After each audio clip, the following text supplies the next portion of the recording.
Muy bien, pues llegamos al momento de nuestra primera conferencia del día. Es una conferencia denominada ¿Qué es necesario para llegar a la meta de los 5 trillones de dólares en el mercado global de bonos etiquetados? Tenemos aquí a Sean Kidney, CEO global de Climate Bonds Initiative.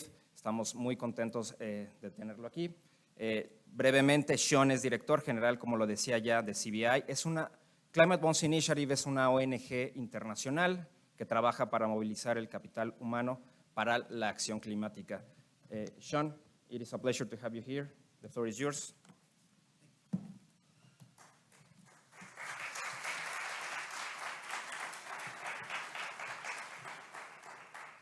Thank you, and what a joy it is to be here again amongst friends after, for me, a long break because of COVID and other matters since we've been able to come together in person. It's also fantastic to hear the work of the CCFV, which is changing its name and so on, and renewing that partnership, which has been so important to the growth of sustainable finance in Mexico. But of course, this is a Latin American focus to our agenda. I do need to just briefly also thank, from my perspective, our sponsors, because these events can't happen without our sponsors. We're thrilled to have Citi as a global sponsor. You've just seen Jane Fraser speak. You know, I want to stress that it's extraordinary the change that has happened in global banks in the last few years. In December of last year, the net revenues from sustainable business by the global banks overtook the net revenues from fossil fuel business for the first time. And that is the future for everyone. So, of course, we now have very productive relationships because they understand the opportunity. Not all the global banks they don't all do good things. There are things I want them to stop doing. I want JP Morgan to withdraw from fossil fuels, but I want to support JP Morgan for the fantastic work they're doing now to finance renewables and other investments. We are all complicated mixtures. We are doing things that are good, and sometimes we're doing things that are bad, like my kids keep telling me all the time. The nature of transition is that we all need to be doing more of what's good, at least that's what my children tell me, and do less of the things that we now know are no longer good. And that applies to the major banks, that applies to everyone, it certainly applies to me. But look, our other sponsors that are very important to mention are the Inter-American Development Bank, who are our training sponsor, who we have a very close working relationship with, the Scotia Bank, which we're excited to join as a sponsor, HSBC, we've been working with for so many years on so many things, Deloitte, Standard & Poor's, Dow Jones Indices, one of our great partners, and of course, that funny little organization called the IFC, Green Banking Academy. No. I love the IFC, and you'll hear more about from Peter Cashier a little later. Our gold sponsors, thank you everyone for the support you've given us. And of course, there are silver sponsors, Eco and many other bronze sponsors as well. I want to talk about the challenge we face. While we continue to try and fix the issues of development, of equity, of jobs, of education, of health, we now have another problem to contend with. It's not new. We've been talking about this for 10 years in Mexico, for 30 years among science communities, but it is becoming tougher. That's the freight train of climate change coming down the tracks towards us. I've just come back from Sharm el-Sheikh at COP. We have lost the fight against climate change. Let me tell you this now. Climate change has started. We will see warming of 2 degrees, 1.8 to 2 degrees. For me, that is certain. We have to aim for 1.5 because our goal is to get emissions down so we can stabilize the climate at 1.5. So if we don't do that, we face a catastrophic future in which there is no future for civilization as we know it. When we have experienced severe climate change in the past, we haven't experienced it as gently rising temperatures or sea levels going up. We've experienced it as war, famine, and pandemic. And that is exactly what we are facing now in the 21st century. The pandemic we have experienced is something that the Intergovernmental Panel on Climate Change had been warning us for 30 years was become a feature of climate change. Biodiversity collapse, pathogens jumping between species. Expect more, expect them regularly, prepare now. Learn. Learn from the disasters of the last 3 years to figure out what we have to do to make sure that we don't lose so many of our loved ones the next time a pandemic comes. And remember, we were lucky. The mortality rate was only 1%. Older people, our parents and our grandparents. The SARS epidemic, if it did become a pandemic, as an example of one of the alternatives, had a mortality rate of 20% if it had broken through, and that meant 30 to 40-year-olds were the most likely to die. That would have been a very different pandemic. Assume we will get these. Assume we will have more wars, as we're having in the Ukraine at the moment, where a petro-state dictator has decided to use fossil fuel revenues from Europe to finance the invasion of a neighbor. Hey, sounds like a climate change war to me. There will be more of these as we experience the volatility of the 21st century, which is now baked into our system. These will happen even if we are successful at getting emissions down, because we now have a guarantee of up to 2 degrees warming. We're on a race to stop catastrophic climate change, 6, 8, 10 degrees warming over land. These are unimaginable. Humans have never existed in a world of the kind of emissions we're going into. In fact, humans have never existed on this planet in a world of the emission levels we have today. We have already damaged our atmosphere so much. The consequences of this are unimaginable. And I say this because whenever we look at the positive side, and there are positive sides to this transition, we have to remember what it is that we're facing and what it is that we're really working for. We're working to ensure our children can have a life. I have 4 daughters. I'm not sure they're going to have a life at the moment. If we are not successful at the transition that is before us, crystal clear, spelt out by our climate scientists, so clear for 30 years now. If we are not successful, my children don't have much of a life. There's an epidemic of a depression amongst climate scientists. It's because they've been telling us this for a long time. I spoke to an eminent professor of physics recently retired, and I asked him what he thought. And he said to me, I don't know, Sean. I don't think my kids have a future.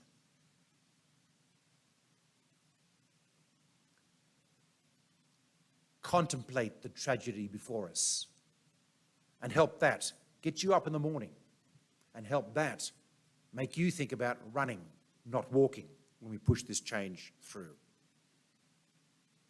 Of course, the tragedy of this so far is that we know what the solutions are.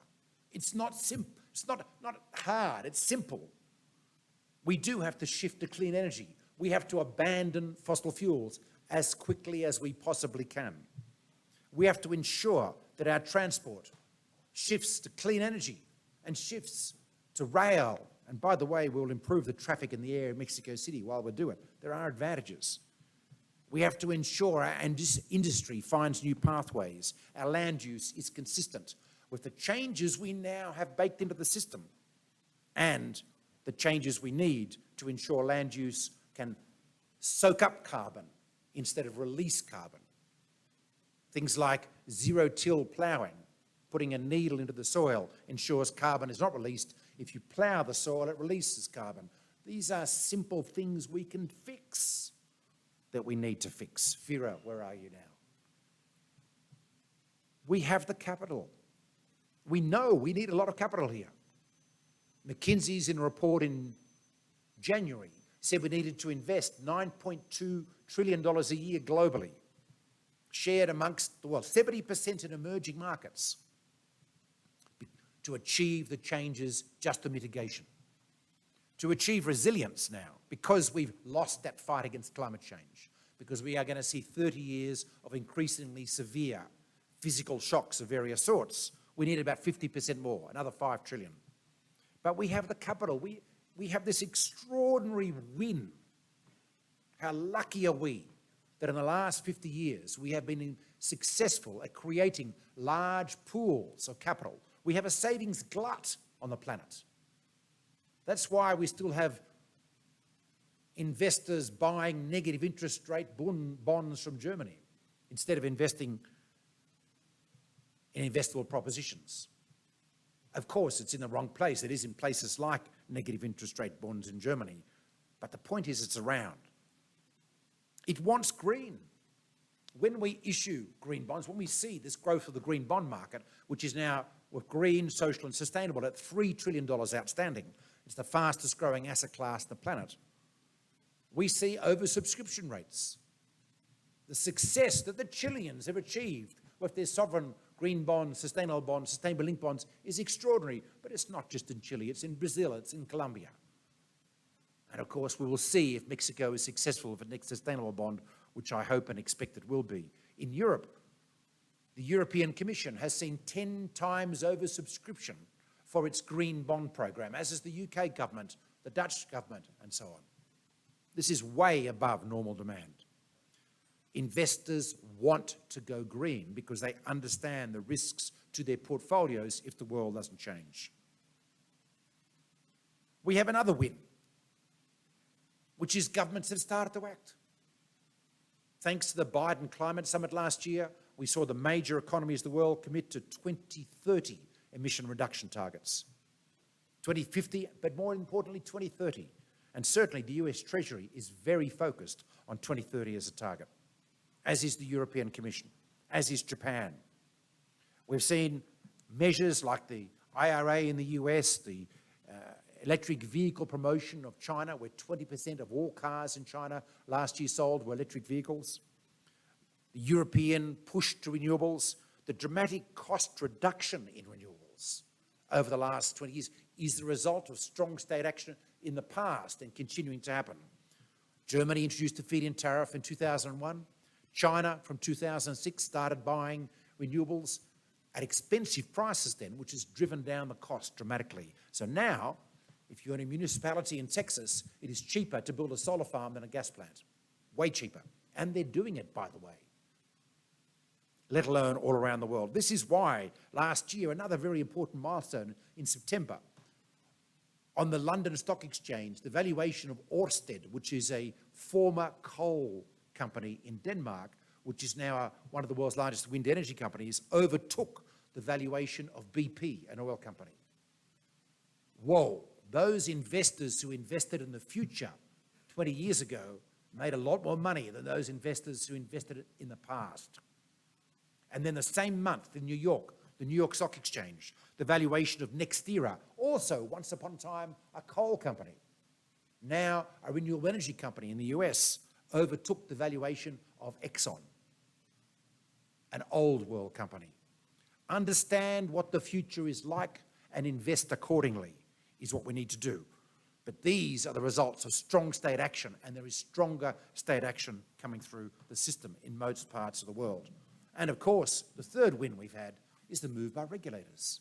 The Network for Gridding the Financial System has been extraordinarily successful in thinking through what regulators need to do. The Banco de Mexico, our co-host today, of course, has been extraordinarily important in that process. These are wins. What have we got to do? Well, we now need more clarity on just that question. What have we got to do? I mean, it's not enough to say we have to change the world. We have to be specific here. We need to ensure we don't make mistakes and invest in dead ends like we have been investing in gas energy for the last 30 years, believing it was transition, and now satellite coverage of the gas industry in the world is showing us that, in fact, the leakage factors out of gas, including Pemex pipelines, are so bad that you might as well build coal-fired power stations. I'm on record as saying in Warsaw, in Poland, forget about gas, keep the coal going, because the emission savings are simply not there. And we lock ourselves, if we build new gas, into 30 years of more stranded assets, more pollution. Everyone knows coal is dead. It's just a matter of time before everything gets closed. Stick with it and work on that. But don't be operating under the illusion that gas is a substantial improvement on coal. It's a minor improvement on coal. Well, we now know because we have the science. We now know because we have the satellite. We need to understand properly what to do and what not to do. That is the essence of transition. We have to understand what transition looks like. It has to be, for our industrial sector, credible and plausible. But of course, some things are changing. The cost of green hydrogen is dropping like a stone. I had the CFO of one of the largest companies in India on one of my webinars earlier this year saying they will offer green hydrogen in 2 years' time at 97 cents a kilo, extraordinary low price. These changes are coming through. We need clarity on the enabling investments in minerals, critical commodities for the transition, which will be creating a commodity boom in Latin America in the next 10 years. Know what they are. Invest now. Prepare, because this change is going to be fast. And then, of course, what we need to do on resilience. We need to tilt our system to green, the number 2 question. Of course, remove subsidies for coal, but incentives, tax arrangements, regulation, public procurement. The New Zealand government is looking at a program where they will use their taxonomy, you'll hear me talk about that more, to guide all government public procurement. It must meet the taxonomy. Yes, let's do that. In Mexico, when we have the taxonomy coming through next year, in every country in the world, we can do this. The development finance institutions of the world need to be reformed to become leverage institutions to support investment in the future and stop investing in solutions of the past that will require them to change their role to become more like IFC and IADB and less like straightforward government lenders, and so on, and so on, and so on. Finally, we have to accelerate policy. We have a tsunami of change in the global economy beginning to happen. If we don't get ahead of it, our economies will suffer. If we get ahead of it, we will prosper. Remember, energy is becoming cheaper. It will be so cheap. In 10 years and 12 years' time, it'll be extraordinary. There will be no reason to be considered fossil fuels just on price in the next few years. But it's not only that. It's also the industrial changes. The demand for green steel is revolutionizing the steel industry, but it applies to chemicals, it applies to cement, and so on. We need to also accelerate our policy around disaster preparation, because I'm sorry, we're going to have a lot more disasters. We're going to have much more severe hurricanes in Yucatan. Cancun has to get ready.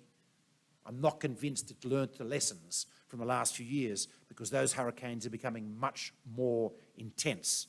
But water infrastructure is necessary across Latin America. Social protections to ensure people can survive crises. What do they look like? Healthcare to survive pandemics. Globally, and this is where we need Latin American countries to step up, we have to cooperate more. We do not survive the crisis we face with a simple doing things the way we used to do in our own separate countries. We have to work together. We need more funding for the UN Commission on Refugees, more funding for the World Health Organization, more effort into peace arrangements. Collaboration between different countries will define civilization in the next 100 years. A lack of collaboration will define us, will lead us to become warring states with unimaginable consequences for our people. And then, of course, don't forget, accelerate policy around biodiversity. We are in the middle of the 6th great extinction.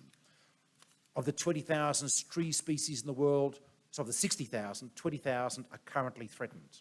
20,000, a third of all the tree species on the planet. What have we done and what are we doing? Wake up, humanity. Our scientists are very clear about what we have to do. I have a job for you. For you investors in the room, engage and drive the change.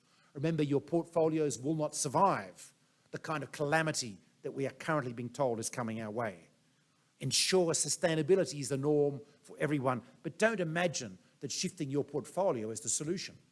We can shuffle deck chairs in the Titanic, but we need the Titanic to change direction, which means you need to come together to work together to have governments to change. We need to ensure our governments create the green pipeline that we can invest in, that will be sustainable for our portfolios and deliver the changes to our planet.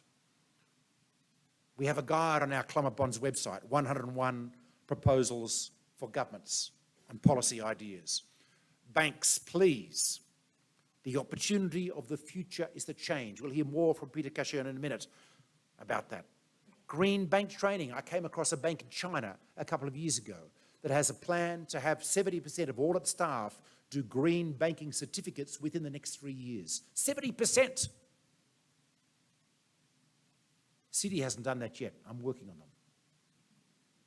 But BBVA, Bank Itaú, yes, we can do this. Bank Colombia, we can do this. We need to be making sure all our staff understand the risks that we have to address and the opportunities for lending to make a difference. Help your clients transition. Banks, that needs to become, in the words of the CEO of Australia's largest bank, the role of the bank going forward. Make sure they can prosper and not be negatively impacted, not have value destroyed. For you advisors there, your job is to create pathways for everyone for transition, pathways to profit. We don't do this by making it cost. We do this by identifying the opportunities. But now, don't wait for 2030. We need to do it quickly. And for governments, remember, you don't do this alone. You can't. You have to do this in collaboration with capital, with banks, with other countries. Create the partnerships to achieve the change. We have an opportunity to avoid catastrophe, an opportunity to create a sustainable future, an opportunity to ride a new boom. If we do invest that $9.2 trillion a year that McKinsey's talking about irrigation, that is Keynesian stimulus on steroids. That is jobs, jobs, jobs if we do it. It is an extraordinary opportunity, with the alternative being unimaginable. I think we can do it. We are lucky in this room because we have a privilege, the privilege of having the chance to work on this, to work on something that will define humanity. Thank you.